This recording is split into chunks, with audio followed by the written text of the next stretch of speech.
This is the ACES Christmas tree, the circuit for my third DER. This circuit demonstrates the capabilities of the 4060 ripple counter integrated circuit, while also being a nice seasonal decoration. This is an RC oscillator circuit. It produces an oscillating signal or square wave, similar to the analog oscillator from my last DER. However, instead of using analog components to create logic, this circuit uses integrated circuit logic gates. This circuit uses inverter gates, which invert a signal given to them, and a NAND gate, which outputs a high signal when not receiving two high signals.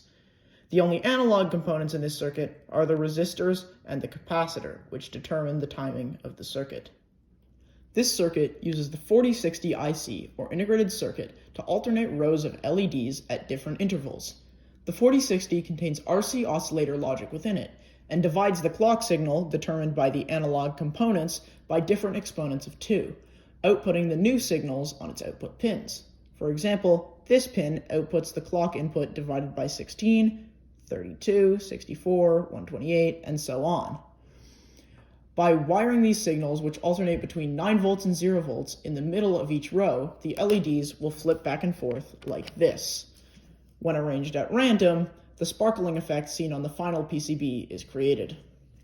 This circuit uses the 4060 integrated circuit in a similar way to the Christmas tree circuit. However, instead of using rows of LEDs, the pins of the 4060 are wired to the red, green, and blue leads of an RGB LED, so that the LED counts through 8 different color combinations.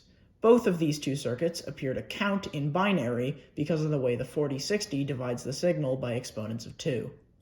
In this final printed circuit board circuit, the LEDs are arranged randomly instead of in rows so that the tree sparkles. The star at the top is the RGB LED circuit using the 4060. However, it is a special kind of RGB LED that has built-in capacitance, so it fades between colors.